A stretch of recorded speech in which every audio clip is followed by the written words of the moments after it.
Okay. तर बघा, जो पहिला बीट आहे युनिट फर्स्ट मधला त्याला आपण जनरली काय म्हटलं, फायलम कोऑर्डिनेटा असं म्हटलेलं आहे. बरोबर. आता कोणत्याही ॲनिमलला आपण कोऑर्डिनेट ॲनिमल तेव्हाच म्हणू जेव्हा त्या ॲनिमलमध्ये, बरोबर, जेव्हा त्या ॲनिमलमध्ये काय असतील, काही कॅरेक्टर्स असतील. जनरली 3 कॅरेक्टर जर असतील एखाद्या ॲनिमलमध्ये, तर 3 कॅरेक्टरचे मी नाव तुम्हाला सांगून देईल. ते 3 कॅरेक्टर जर कोणत्याही ॲनिमलमध्ये जर असले तर त्या ॲनिमलला आपण जनरली काय म्हणणार, कोऑर्डिनेट ॲनिमल असं म्हणणार. त्याला काय म्हणणार, कोऑर्डिनेट ॲनिमल असं म्हणणार. आता पहिले कॅरेक्टर कोणतं आहे, तर ते आहे डॉर्सल टिब्युलर नोटोकॉर्ड. बरोबर. एखाद्या ॲनिमलला आपण कोऑर्डिनेट ॲनिमल तेव्हाच म्हणणार जेव्हा त्या ॲनिमलमध्ये समोरचे 3 कॅरेक्टर असतील. त्यातलं पहिलं कॅरेक्टर आहे डॉर्सल टिब्युलर नोटोकॉर्ड. बरोबर. Dorsal tubular notochord. तर या ठिकाणी डॉर्सलचा अर्थ होतो पाठीची साईड. ओके. टिब्युलरचा अर्थ होतो ट्यूब लाईक स्ट्रक्चर आणि नोटोकॉर्डचा अर्थ होतो बॅकबोन, रिजिड स्ट्रक्चर. बरोबर. हे पहिला कॅरेक्टर म्हणजे त्याच्या पाठीच्या साईडला एक टिब्युलर स्ट्रक्चर असलं पाहिजे, एक हार्ड टिब्युलर स्ट्रक्चर असलं पाहिजे. तर त्या ॲनिमलला आपण कशामध्ये ठेवू शकतो, फायलम कोऑर्डिनेटामध्ये ठेवू शकतो. हे पहिलं कॅरेक्टर डॉर्सल टिब्युलर नोटोकॉर्ड असलं पाहिजे. त्याच्यानंतर दुसरं कॅरेक्टर आहे कोऑर्डिनेट ॲनिमलचं, तर ते दुसरं कॅरेक्टर आहे टिब्युलर नर कॉर्ड. ओके. डॉर्सल टिब्युलर नर कॉर्ड. आता नोटोकॉर्ड आहे म्हणजे पाठीचं हाड आहे. त्या पाठीच्या हाडाच्या खाली, बरोबर, त्या पाठीच्या हाडाच्या खाली मेंदूपासून निघणारा एक धाग्यासारखा स्ट्रक्चर असतो. बरोबर. एक थ्रेड लाईक स्ट्रक्चर असतं. त्या थ्रेड लाईक स्ट्रक्चरला आपण जनरली काय म्हणतो, स्पायनल कॉर्ड असं म्हणतो. बरोबर. स्पायनल कॉर्ड म्हणू शकतो त्याला आपण, किंवा नर कॉर्ड असं सुद्धा म्हणू शकतो. हे दुसरं कॅरेक्टर असलं पाहिजे त्याच्यामध्ये. बरोबर. पहिले कॅरेक्टर नोटोकॉर्डचं आणि दुसरं कॅरेक्टर नर कॉर्डचं. अगेन हे नर कॉर्ड त्या ॲनिमलच्या डॉर्सल साईडला आहे. ओके. नर कॉर्ड ॲनिमलच्या डॉर्सल साईडला आहे, पण हेच नर कॉर्ड नोटोकॉर्डच्या व्हेंट्रल साईडला आहे. कळतंय का? ॲनिमलच्या पाठीच्या साईडला नर कॉर्ड आहे, पण जे नोटोकॉर्ड आहे तर या नोटोकॉर्डच्या व्हेंट्रल साईडला, ओके, नोटोकॉर्डच्या व्हेंट्रल साईडला नर कॉर्ड प्रेझेंट असतं. बरोबर. व्हेंट्रल साईडला नाही. कशाच्या व्हेंट्रल साईडला, तर त्या नोटोकॉर्डच्या व्हेंट्रल साईडला. ठीक आहे. हे दुसऱ्या कॅरेक्टर असलं पाहिजे त्यामध्ये. त्याच्यानंतर जे तिसरं कॅरेक्टर आहे, जे जे तिसरं कॅरेक्टर आहे, तर त्या तिसऱ्या कॅरेक्टरचं नाव आहे फॅरिंजियल गिल स्लिट्स. बरोबर. काय असलं पाहिजे, लेटरल फॅरिंजियल गिल स्लिट्स असल्या पाहिजेत. काय असल्या पाहिजेत, फॅरिंजियल गिल स्लिट्स असलेल्या पाहिजेत.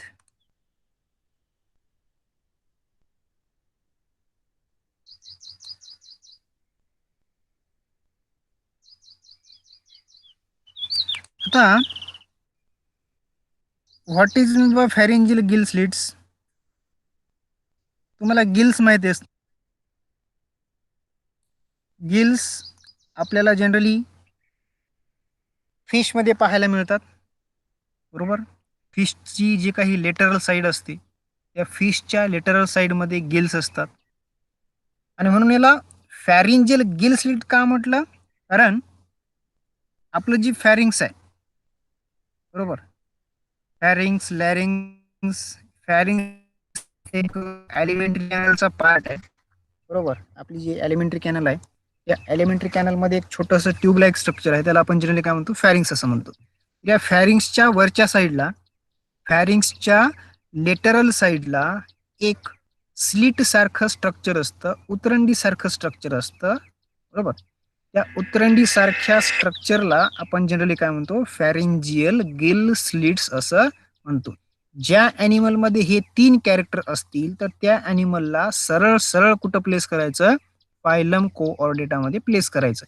पहिलं कॅरेक्टर डॉर्सल टिब्युलार नोटोकॉर्ड, दुसरं कॅरेक्टर डॉर्सल नर्व कॉर्ड आणि तिसरं कॅरेक्टर फॅरिंजियल गिल स्लिट्स. हे 3 कॅरेक्टर ज्या ज्या ॲनिमलमध्ये आहेत त्या त्या ॲनिमलला सरळ आपण प्लेस करणार फायलम कोऑर्डिनेटा मध्ये, बरोबर.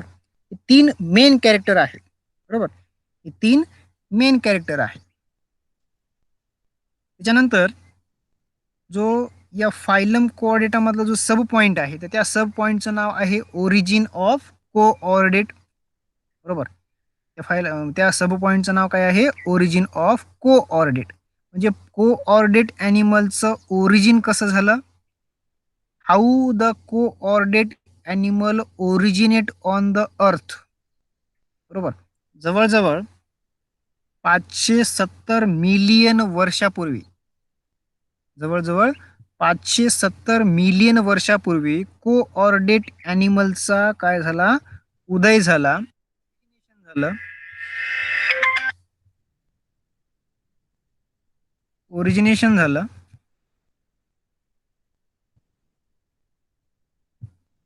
आणि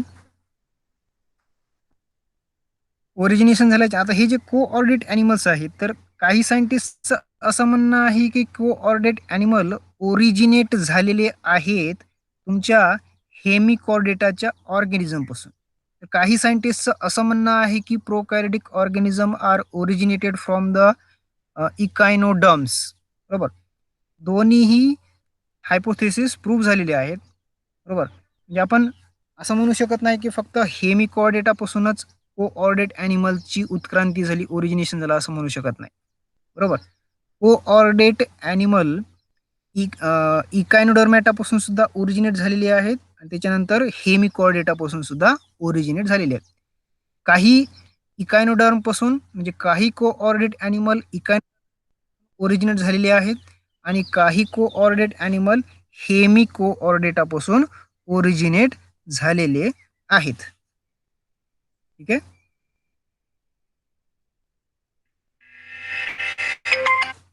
त्यानंतर जो दुसरा बीट आहे युनिट फर्स्ट मधला, त्याचं नाव आहे प्रोटोकोऑर्डिनेट, बरोबर. त्याचं नाव काय आहे, प्रोटोकोऑर्डिनेट.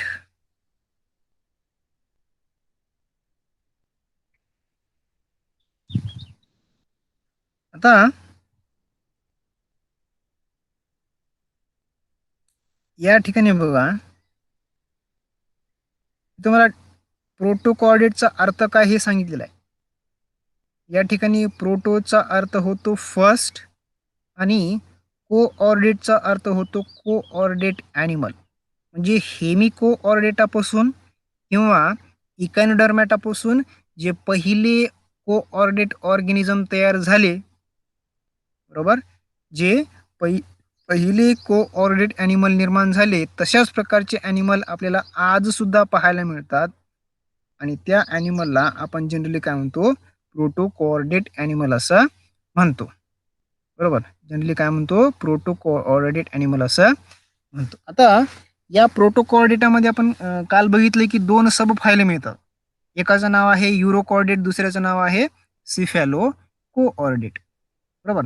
आता हे जे प्रोकोऑर्डिनेट ॲनिमल्स आहेत, तर हे प्रोकोऑर्डिनेट ॲनिमल्स जनरली मराईन हॅबिटॅटमध्ये राहण्यासाठी प्रिफर करतात, बरोबर. जवळजवळ 99% animal, about 99% animal of protocoordinate lives in the marine habitat, but for reproduction करायचं असतं तर तेव्हा प्रोटोकोऑर्डिनेटचे ॲनिमल फ्रेश वॉटरमध्ये येतात, मेटिंग करतात, एग लेईंग करतात आणि एग लेईंग केल्याच्या नंतर जे प्रोटोकॉर्डेटचे जे मेल आणि फिमेल आहेत हे डाय होतात आणि डाय झाल्याच्या नंतर त्या एगमधून काही लार्व्हे रिलीज होतात आणि ते लार्व्हे अगेन येतात कुठं तुमच्या मराईन हॅबिटॅटमध्ये. बरोबर, जे फक्त रिप्रोडक्शन करण्यासाठी त्यांना कुठं जावं लागतं, फ्रेश वॉटरमध्ये जावं लागतं. बरोबर, आणि फ्रेश वॉटरमध्ये गेल्याच्या नंतर मेल आणि फिमेल दोन्ही सुद्धा काय होतात, डाय होतात आणि ज्यावेळेस त्यांचे एग हॅच होतील, बरोबर, आणि एग हॅच झाल्याच्या नंतर त्या एग मधले लार्वे रिटर्न बॅक करतात कुठं, तर तुमच्या मराईन हॅबिटॅटमध्ये. आता या प्रोटोको ऑर्डिटमध्ये तुम्हाला एक टाईप स्टडी आहे. टाईप स्टडी म्हणजे एक ॲनिमल असतो, बरोबर, म्हणजे एक ॲनिमलचा टाईप घ्यायचा आणि त्या ॲनिमलच्या टाईपची तुम्हाला काय करायची असते, त्या ठिकाणी स्टडी करायची असते. तर या प्रोटोको ऑर्डेटमध्ये एक ॲनिमल आहे, तर त्या ॲनिमलचं नाव आहे ॲम्फिऑक्सस. बरोबर, एक फिश सारखाच ॲनिमल आहे ॲम्फिऑक्सस. आणि या ॲम्फिऑक्ससचं तुम्हाला काय करायचं आहे, हॅबिट्स आणि हॅबिटॅट स्टडी करायचे. हॅबिट म्हणजे काय, तर सवय. बरोबर, म्हणजे त्या ॲनिमलची सवय काय आहे, म्हणजे किती वाजता उठतो, किती वाजता झोपी जातो, त्याच्यानंतर बिहेवियर कसं असतं त्या ॲनिमलचं, तर हे याला आपण जनरली काय म्हणतो, हॅबिट असं म्हणतो. त्या ॲनिमलच्या सवयी काय आहे, काय खातो, बरोबर. त्याच्यानंतर हॅबिटॅट कशाला म्हणणार, the place of organism where it lives, म्हणजे एक अशी जागा, त्या जागेमध्ये कोण राहतो, तो ॲनिमल राहतो आणि त्या जागेला आपण काय म्हणणार, हॅबिटॅट असं म्हणणार. आता प्रोटोकॉर्डेटचे ॲनिमल मराईन असल्यामुळं ते ऑब्व्हियसली कोणत्या हॅबिटेटमध्ये असतील, टेरेस्ट्रियल हॅबिटेटमध्ये असतील का अक्वेटिक हॅबिटेटमध्ये असतील, ऑब्व्हियसली हॅबिटॅटमध्ये असणार आहेत. ठीक आहे. त्यानंतर त्याच ॲम्फिऑक्ससचं तुम्हाला स्टडी करायचं आहे एक्सटर्नल कॅरेक्टर्स, म्हणजे ॲम्फिऑक्ससची साईज काय आहे, ॲम्फिऑक्ससचा कलर कसा आहे, ॲम्फिऑक्ससमध्ये गिल्स आहेत का, त्याच्यानंतर विंग्ज आहेत का, त्या ॲम्फिऑक्ससवर स्केल्स आहेत का, त्या ॲम्फिऑक्ससला लिम्स आहेत का, तर हे सगळेच्या सगळे कॅरेक्टर कशामध्ये येतात, तर तुमच्या एक्सटर्नल कॅरेक्टरमध्ये येतात. म्हणजे बाहेरून काय करायचं, आपण त्या ॲनिमलची स्टडी करायचं, त्या ॲनिमलच्या कॅरेक्टरची स्टडी करायची. ओके, त्या ॲनिमलची साईज काय आहे, त्याच्यानंतर मेल दिसायला कसा आहे, फिमेल दिसायला कसा आहे, त्यांची साईज काय आहे, त्यांचं वेट काय आहे, तर हे सगळंच्या सगळं कशामध्ये येतं, एक्सटर्नल कॅरेक्टरमध्ये येतं. त्याच्यानंतर हे दुसरं बीट्स आहे याच प्रोटोकॉर्डेटामधलं, तर ते आहे digestive system and feeding habit. म्हणजे ॲम्फिऑक्ससची डायजेस्टिव्ह सिस्टीम कशा प्रकारची आहे, त्या ॲम्फिऑक्ससचं फीडिंग हॅबिट कसं आहे, बरोबर, त्या ॲम्फिऑक्ससचं फीडिंग हॅबिट कसं आहे, तर हे आपल्याला काय करायचं आहे, याच्यामध्ये स्टडी करायचं आहे. तर जे ॲम्फिऑक्ससचे ऑर्गॅनिझम आहेत किंवा सगळेच्या सगळे ऑर्गॅनिझम, सगळेच्या सगळे कोऑर्डेट ॲनिमल्स हे बिलॉंग करतात ड्यूटेरोस्टोमशी, म्हणजे depending on the opening of alimentary canal. बरोबर, म्हणजे ॲलिमेंटरी कॅनलची जी फर्स्ट ओपनिंग आहे, ह्या फर्स्ट ओपनिंग पासून काय तयार होऊ शकतं, ह्याच्या बेसिसवर आपण काय केलेलं आहे, ॲनिमलचे 2 ग्रुप पाडले. त्यापैकी पहिला ग्रुप आहे प्रोटोस्टोम्स, बरोबर, आणि दुसऱ्या ग्रुपचे ॲनिमल येतात ड्यूटेरोस्टोम्स. बरोबर, या ठिकाणी प्रोटोस्टोम्स नावाची जी ॲनिमल आहेत, ह्या ॲनिमलच्या एम्ब्रियोनिक कंडिशनमध्ये जेव्हा त्यांची डेव्हलपमेंट होते, डेव्हलपमेंट झाल्याच्या नंतर जर ॲनिमलमध्ये ॲलिमेंटरी कॅनलचं फर्स्ट ओपनिंग कन्व्हर्ट झालं माउथमध्ये, बरोबर, कन्व्हर्ट झालं माउथमध्ये, तर त्या ॲनिमलला आपण काय म्हणतो, प्रोटोस्टोमा असं म्हणतो. त्या ठिकाणी प्रोटोचा अर्थ होतो फर्स्ट आणि स्टोमाचा अर्थ होतो माउथ. म्हणजे ज्यावेळेस ॲलिमेंटरी कॅनलची डेव्हलपमेंट होते, डेव्हलपमेंट झाल्याच्या नंतर त्याच्या त्याच्या ॲलिमेंटरी कॅनलमध्ये जी पहिली ओपनिंग आहे, तर त्या पहिल्या ओपनिंगचं रूपांतर कशामध्ये होतं, माउथमध्ये होतं. आणि ज्या ॲनिमलमध्ये असं झालं, कॅनलमध्ये पहिल्यांदा माउथ निर्माण झाला की त्याला आपण कशामध्ये ठेवणार, प्रोटोस्टोमामध्ये ठेवणार.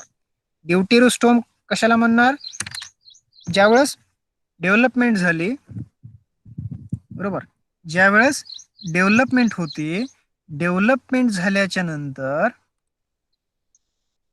एलिमेंटरी कॅनलची डेव्हलपमेंट होते वेळेस जर पहिलं ओपनिंग, एलिमेंटरी कॅनलचं पहिलं ओपनिंग जर ॲनसमध्ये कन्वर्ट झालं, बरोबर, जर ॲनसमध्ये कन्वर्ट झालं तर त्या ॲनिमलला आपण ड्यूटेरोस्टोम असं म्हणणार. ठीक आहे, काय म्हणणार, ड्यूटेरोस्टोम असं म्हणणार. ड्यूटेरोचा अर्थ होतो ऑदर दॅन किंवा नंतरचं ओपनिंग, बरोबर. त्याच्यानंतर मोस्ट ऑफ द ॲम्फिऑक्सिसचे जे काही ऑर्गॅनिझम्स आहेत, तर हे ऑर्गॅनिझम्स जनरली कार्निव्हरस आहेत. जनरली प्रिफर करतात स्मॉल अक्वॅटिक ॲनिमल्स, म्हणजे समुद्रामधले जे छोटे छोटे ॲनिमल असतील, जसे की स्नेल असतील, त्याच्यानंतर ऑक्टोपस असतील, ह्यांना खाणं प्रिफर करतात कोण, ॲम्फिऑक्सस. त्याच्यानंतर जे नेक्स्ट बीट आहे या ॲम्फिऑक्ससचं, तर ते आहे एक्सक्रिएटरी ऑर्गन. ठीक आहे, आता जे ॲम्फिऑक्ससचे ऑर्गॅनिझम्स आहेत, या ॲम्फिऑक्ससच्या ऑर्गॅनिझममध्ये एक्सक्रिएटरी सिस्टीममध्ये एक किडनी सारखं स्ट्रक्चर आहे, बरोबर. एक किडनी सारखं स्ट्रक्चर आहे, तर त्या किडनी सारख्या स्ट्रक्चरला आपण जनरली म्हणतो प्रोटोनेफ्रिडिया, बरोबर. जनरली काय म्हणतो, प्रोटोनेफ्रिडिया, म्हणजे एक किडनी सारखाच प्रकार आहे. आणि त्या किडनी सारख्या प्रकाराला आपण किडनी न म्हणता आपण काय म्हणतो, प्रोटोनेफ्रिडिया असं म्हणतो. ठीक आहे, आता हे जे प्रोटोनेफ्रिडिया आहेत ॲम्फिऑक्सस मध्ये, तर हे प्रोटोनेफ्रिडिया एक सिलिएटेड स्ट्रक्चर आहे, बरोबर. म्हणजे एक थ्रेड लाईक स्ट्रक्चर आहे, सॉरी, जे एक स्ट्रक्चर आहे आणि त्या स्ट्रक्चरवर काय असतं, छोट्या छोट्या सिलिया असतात, छोट्या छोट्या दोऱ्यासारखं स्ट्रक्चर असतं, आणि तशा स्ट्रक्चरला आपण जनरली काय म्हणतो, सिलिएटेड स्ट्रक्चर असं म्हणतो. याच सोबत जे प्रोटोनेफ्रिडिया आहेत, हे प्रोटोनेफ्रिडिया क्लोज्ड असतात, यांना कुठल्या प्रकारची एखादी एक्सटर्नल ओपनिंग नसते. त्याचसोबत हे जे प्रोटोनेफ्रिडिया आहेत, हे प्रोटोनेफ्रिडिया जनरली लोकेटेड असतात कशामध्ये, तुमच्या गिलच्या एक्सटर्नल साईडला, बरोबर. आता फिश बघितला तुम्ही, या फिशमध्ये गिल्स असतात, जे त्याच्या लेटरल साईडला गिल ओपनिंग असतात, आणि त्या गिल ओपनिंगच्या आतल्या साईडला गिल्स असतात, बरोबर. या गिल्सच्या बाजूनं, गिल्सच्या एक्सटर्नल साईडला जे स्ट्रक्चर प्रेझेंट आहे, बरोबर, किडनी सारखं स्ट्रक्चर प्रेझेंट आहे, तर त्या किडनी सारख्या स्ट्रक्चरला आपण जनरली म्हणतो protonephridia. Protonephridia is the excretory organ present in the amphioxus. ठीक आहे, किंवा त्याला आपण प्रोटोनेफ्रिडियाला जनरली अनडेव्हलप्ड किडनी असं सुद्धा आपण त्याला म्हणू शकतो. त्यानंतर जो नेक्स्ट बीट आहे तो आहे गोनॅड्स. गोनॅड्स म्हणजे सरळ सरळ रिप्रोडक्टिव्ह स्ट्रक्चर्स, बरोबर. म्हणजे या प्रोटोकॉर्डेटमधल्या ॲम्फिऑक्ससची आपल्याला मेल रिप्रोडक्टिव्ह सिस्टीम सुद्धा पाहायची आहे, आणि त्यानंतर फिमेल रिप्रोडक्टिव्ह सिस्टीम सुद्धा स्टडी करायची. ठीक आहे, त्याच्यानंतर नेक्स्ट बीट आहे ॲम्फिऑक्ससचा, तो आहे ॲफिनिटीज ऑफ ॲम्फिऑक्सस. ॲफिनिटीज म्हणजे काय, सिमिलॅरिटी, बरोबर. ॲफिनिटीज म्हणजे काय, सिमिलॅरिटी. आता हा ॲम्फिऑक्ससची ऑर्गॅनिझम दोन किंवा दोन्हीपेक्षा जास्त क्लासच्या ऑर्गॅनिझम सोबत काय करू शकतात, सिमिलॅरिटी दाखवू शकतात. जसं की तुम्ही एक्झाम्पल बघितलंय की आर्किओप्टेरिक्सचा इव्होल्युशन मध्ये पाहिलं असं. तर हा आर्किओप्टेरिक्स काय लिंक आहे कशामधली, तुमच्या रेप्टाइल्स मधली आणि बर्ड्स मधली. याचप्रमाणे अँफिऑक्सस सुद्धा काय आहे, एक लिंक आहे. हा अँफिऑक्सस काही व्हर्टिब्रेटच्या ऑर्गॅनिझम सोबत सिमिलॅरिटी दाखवतो. त्यासोबतच काही अज्ञाथाच्या अॅनिमल सोबतच सुद्धा काय दाखवतो, ॲफिनिटी सिमिलॅरिटी दाखवतो. बरोबर.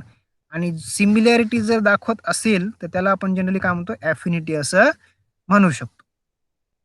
बरोबर. काय म्हणणार, ॲफिनिटी असं म्हणणार. हे सुद्धा आपल्याला स्टडी करायचे.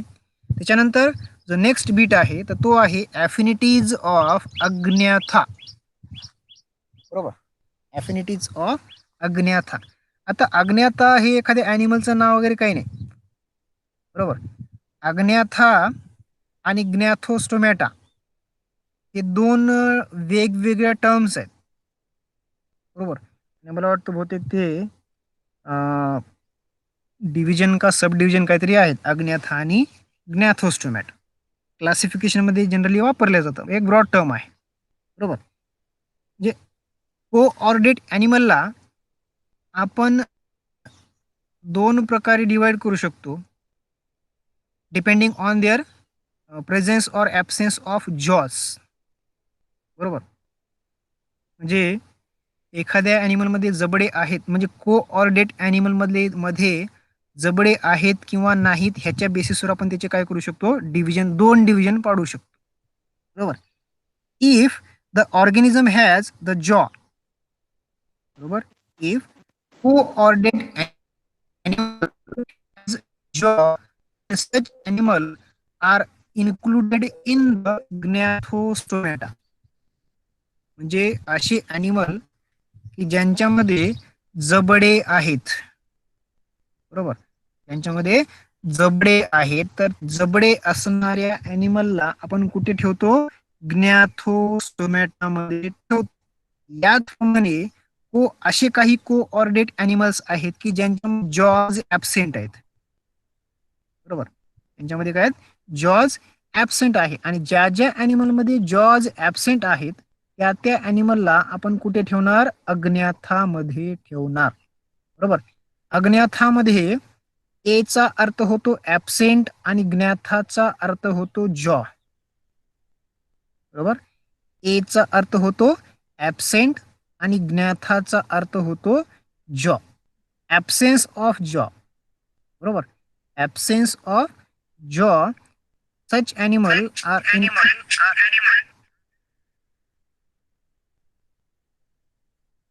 ॲब्सेन्स ऑफ जॉ इज कॉल्ड ॲज अज्ञाथा. या ठिकाणी एचा अर्थ होतो ॲब्सेंट आणि ज्ञाथाचा अर्थ होतो जॉ. ठीक आहे.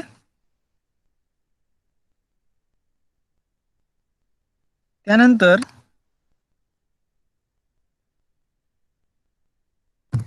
जो फर्स्ट युनिट मधला जो नेक्स्ट बीट आहे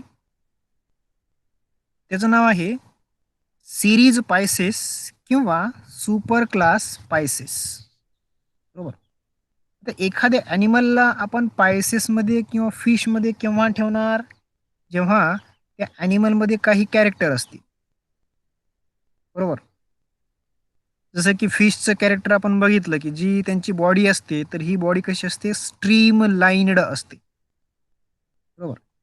स्ट्रीम लाईनड बॉडी म्हणजे काय, तर अशी बॉडी की जे अँटेरियर आणि पोस्टिरियर साईडला कशी असते, पॉइंटेड असते. बरोबर. आणि मिडल साईडला कशी असते, थोडीशी वाईड असते. तुम्ही फिशला बघा, फिशमध्ये चेहऱ्याच्या साईडनं आणि शेपटीच्या साईडनं कशी असते त्यांची तीक्ष्ण असते बॉडी. बरोबर. आणि तशा प्रकारच्या बॉडीला आपण जनरली काय म्हणतो, स्ट्रीम लाईनड बॉडी असं म्हणतो. म्हणजे अँटेरियर आणि पोस्टेरियर साईडला जर बॉडी पॉइंटेड असेल, बरोबर, अँटेरियर आणि पोस्टेरियर साईडला जर बॉडी पॉइंटेड असेल तर तशा प्रकारच्या बॉडीला आपण जनरली काय म्हणतो, स्ट्रीम लाईनड बॉडी असं म्हणतो. हे कॅरेक्टर असलं पाहिजे. आणि हे कॅरेक्टर जर असेल तर त्याला आपण कुठे ठेवणार, पायसिस मध्ये ठेवणार. याच सोबत फिशच्या म्हणजे जे फिशचे ऑर्गॅनिझम आहे तर त्यांच्या शरीरावर छोटे छोटे स्केल्स असले पाहिजेत, खवले असले पाहिजेत. बरोबर. त्याच्यानंतर तिसरं कॅरेक्टर असं असलं पाहिजे की त्यांच्यामध्ये फिन्स असले पाहिजेत. बरोबर. फिन्स म्हणजे फिश मधले जे काही त्यांचे विंग्ज हे आहेत, जे फिन्स आहेत. बरोबर. डॉर्सल फिन आहे, काउडल फिन आहे, व्हेंट्रल फिन आहे, त्याच्यानंतर पेक्टोरल फिन आहे, पेल्विक फिन आहे, त्याच्यानंतर ॲनल फिन आहे. बरोबर.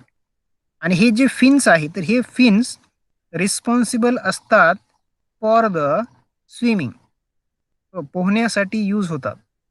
आणि sometime the fins are also helpful for the excretion. जे अमोनोटेलिक फिश आहेत तर या अमोनोटेलिक फिशमध्ये फिन्स एक्सक्रिएशनमध्ये सुद्धा काय करू शकतात, काम करू शकतात. या सिरीज पायसिसमध्ये एक टाईप स्टडी आहे की एक ॲनिमल आहे, तर त्या ॲनिमलचं नाव आहे स्कॉलिओडॉन. जीनस स्कॉलिओडॉन आणि स्पीसीज आहे सरोकावाहा.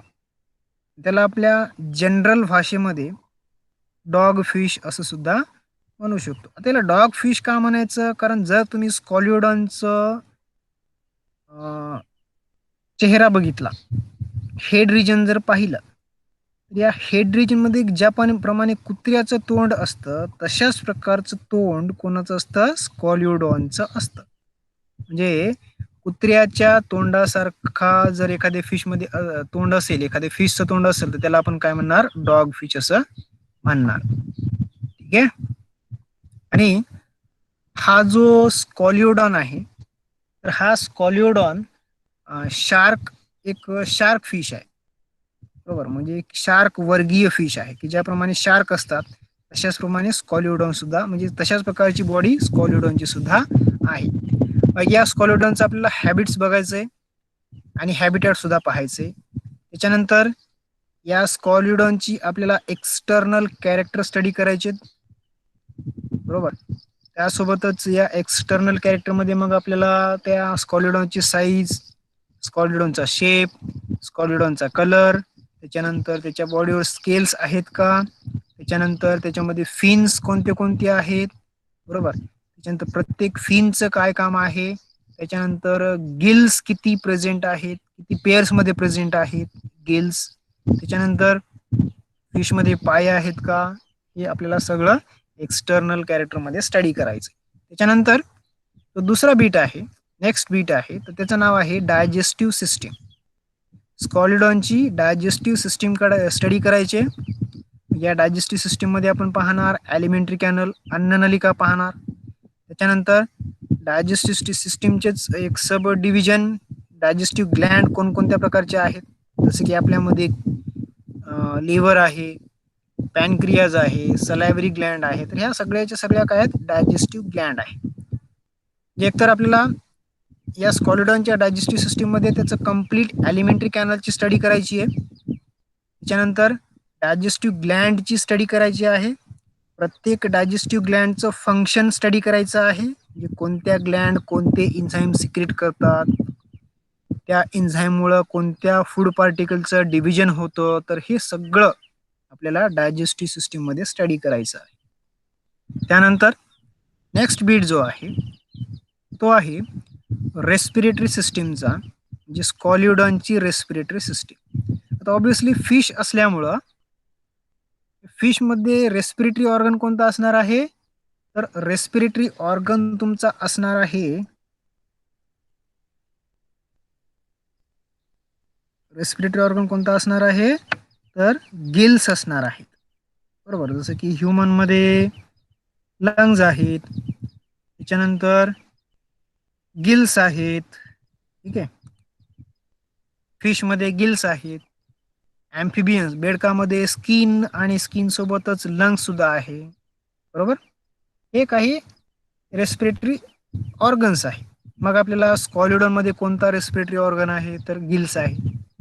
त्या गिल्सचं आपल्याला बघायचं की रेस्पिरेटरी ऑर्गन कोणता आहे. त्याच्यानंतर गिल्सचं स्ट्रक्चर पाहायचंय.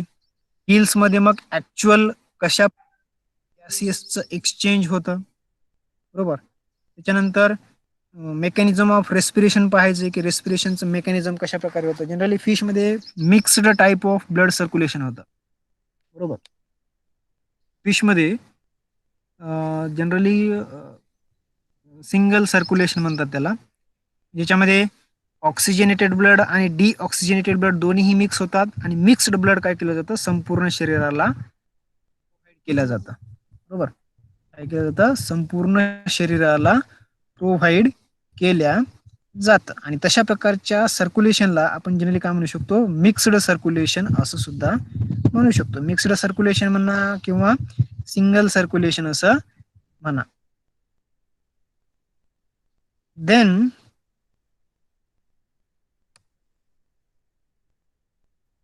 जो रेस्पिरेटरी जी सिस्टीम आहे या रेस्पिरेटरी सिस्टीम मध्ये याच्यामध्ये मग काही गॅसेस येतात, ठीक आहे.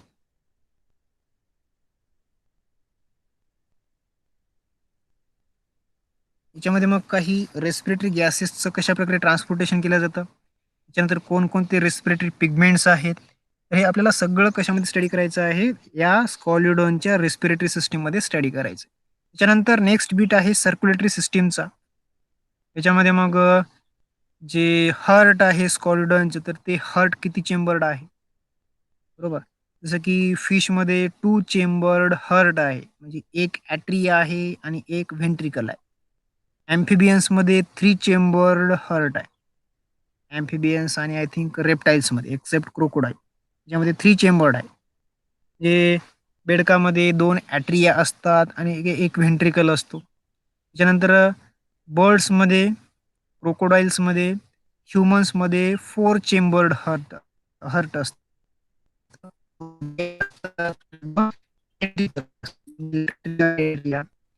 लेफ्ट व्हेंट्रिकल असे 4 चेंबर असतात ह्युमन मध्ये आणि बर्ड्स मध्ये.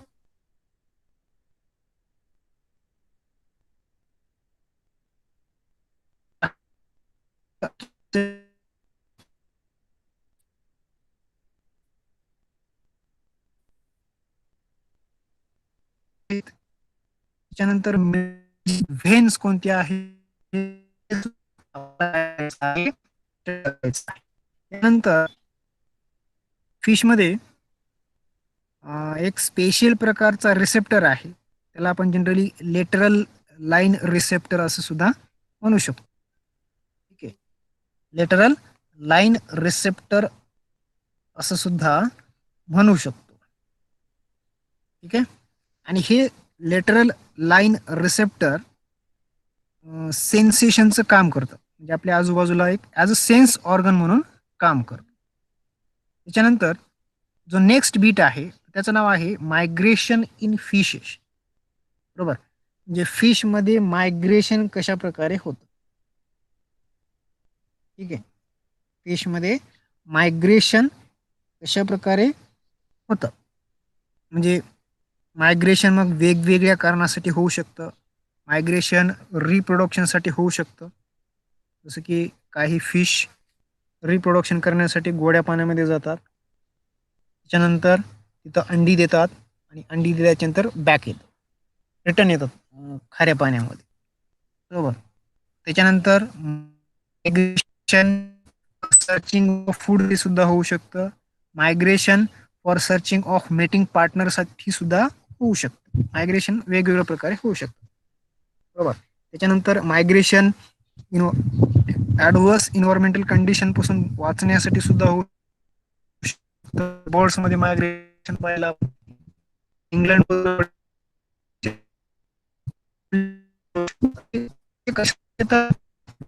मधल्या ज्या काही ऍडव्हर्स कंडिशन आहेत त्या ऍडव्हर्स बचाव करण्यासाठी, आता फॉर एक्झाम्पल आपण जर एक्झाम्पल घेतलं की बर्डची स्पीसीज आहे, आपल्याकडच्या मेळघाटामध्ये अमरावतीकडे काहीतरी बर्ड दिसतात, ते फ्लेमिंगो नावाचं काहीतरी बर्ड आहे, बरोबर.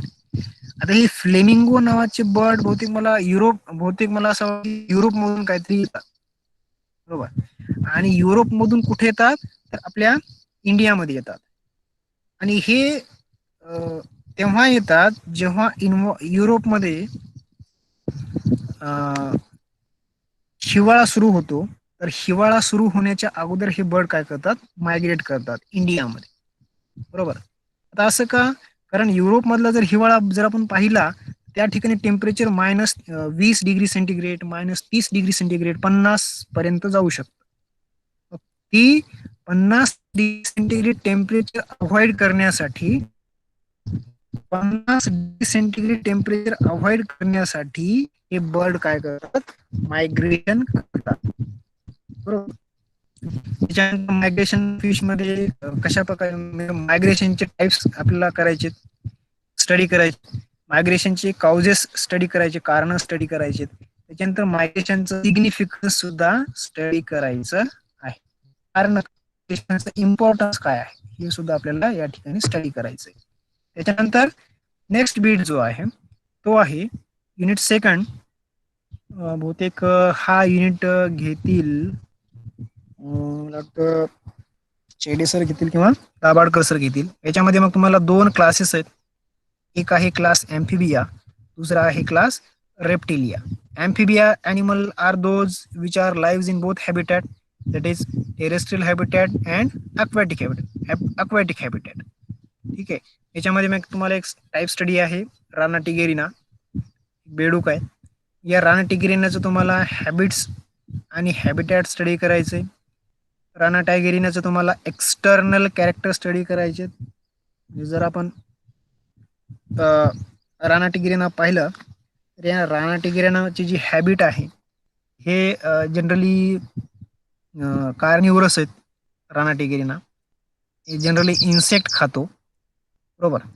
आणि त्यासोबतच हा रानाटिगिरिना प्रिफर करतो both habit, that is aquatic habitat as well as terrestrial habitat.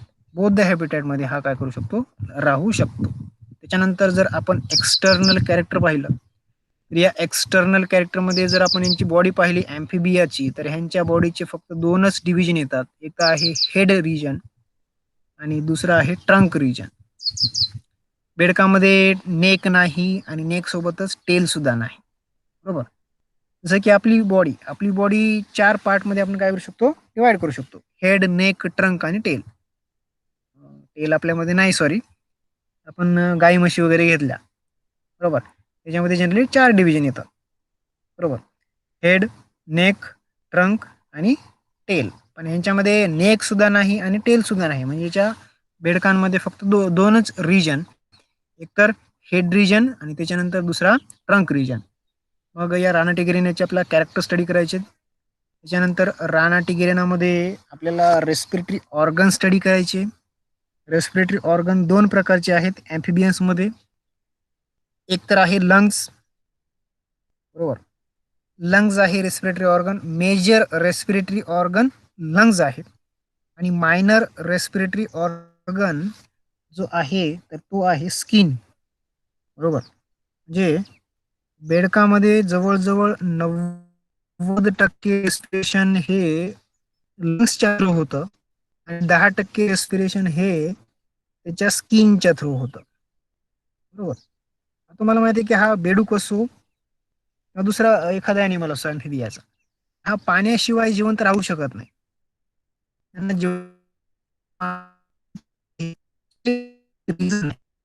बेडकांना आपलं शरीर नेहमी ठेवावं मॉइस्ट ठेवावं लागतं. का, जेवढं त्या बेडकाचं शरीर मॉइस्ट असेल तेवढं जास्त ॲटमॉस्फेरिक ऑक्सिजन त्याच्या बॉडीवर डिपॉझिट होईल. ठीक आहे. जर स्किन ड्राय असेल तर गॅसियसचं डिपॉझिशन होणार नाही, कमी होईल. होणार नाही म्हणण्यापेक्षा कमी होईल. म्हणून बेडकांना काय करावं, त्यांना जनरली पाण्याचे होतात, पाण्यामध्ये डुबकी मारलं करतात, बाजूला येऊन बसतात, गॅस ऑक्सिजन आत घेतील, अंग कोरपलं, अजून अजून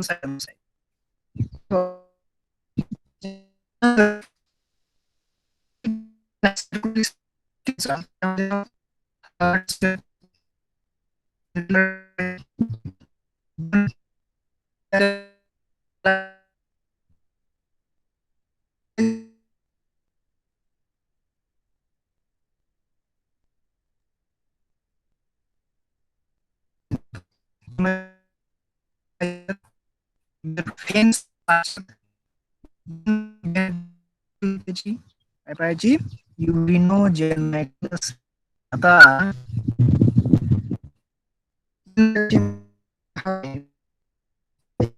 सिस्टम जनरली दोन पार्ट आहे, डिवाइड आवाज ब्रेक होतोय सर, आवाज येत.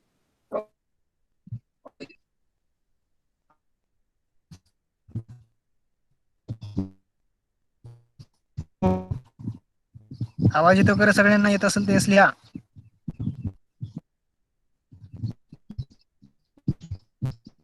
आवाज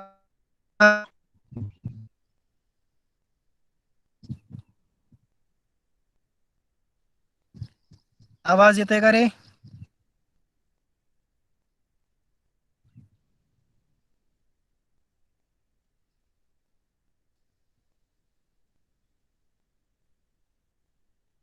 आवाज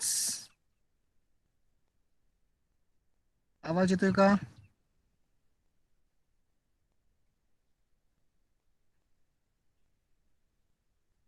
आता येतोय आवाज?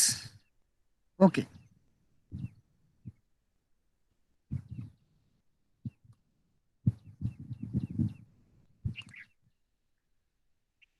आता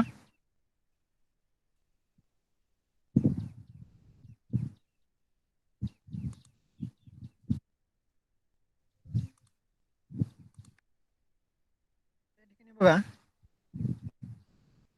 हा जो युरिनोजेनेटल आहे, या युरिनोजेनेटला आपण डिवाइड करून सुद्धा समजून घेऊ शकतो.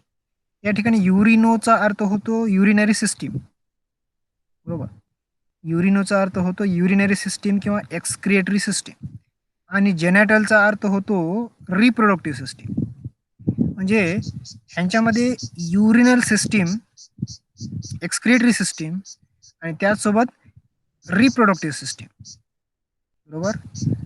रिप्रोडक्टिव्ह सिस्टीम आणि एक्सक्रिएटरी सिस्टीम काय झालेले आहेत, फ्यूज झालेले आहेत, आणि फ्यूज झाल्या कंबाईन सिस्टीम तयार झाली, आणि त्या कंबाईन सिस्टीमला आपण जनरली काय म्हटलं, युरिनोजेनेटल सिस्टीम असं म्हटलं.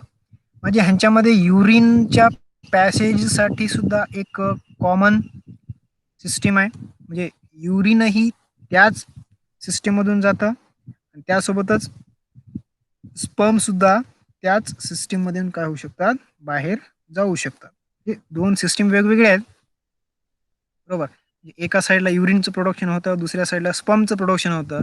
दोन्हीही मिक्स होतात, आणि मिक्स झाल्याच्या नंतर एका कॉमन चेंबरमध्ये येतात, आणि त्या कॉमन चेंबरला जनरली क्लोएका असं म्हणतात, बरोबर. आणि त्या क्लोएकामध्ये काय केलं जातं, युरिन आणि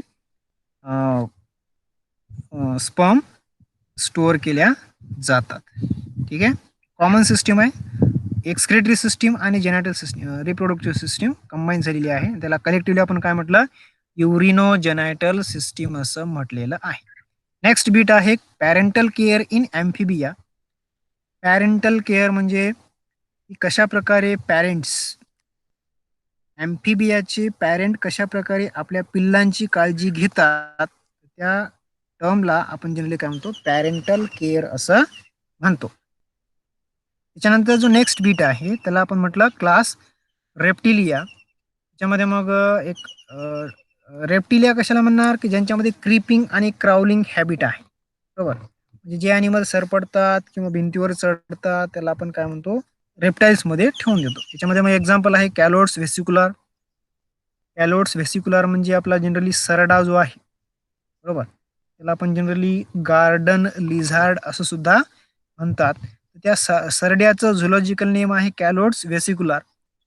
त्या सरड्याचं तुम्हाला हॅबिट्स आणि हॅबिटॅट स्टडी करायचे, एक्सटर्नल कॅरेक्टर स्टडी करायचे, सर्क्युलेटरी सिस्टीम स्टडी करायची आहे, स्ट्रक्चर ऑफ हर्ट सुद्धा स्टडी करायचं आहे, मेजर आरटी सुद्धा स्टडी करायच्यात, व्हेन सुद्धा स्टडी करायचे, त्याच्यासोबतच युरिनो जेनेटल सिस्टीम सुद्धा स्टडी करायची आहे.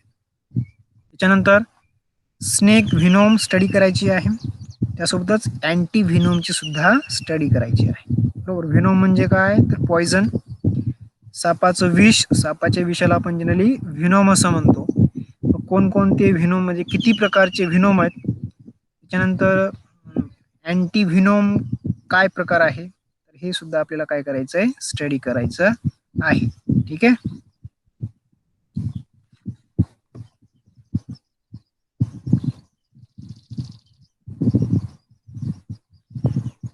तर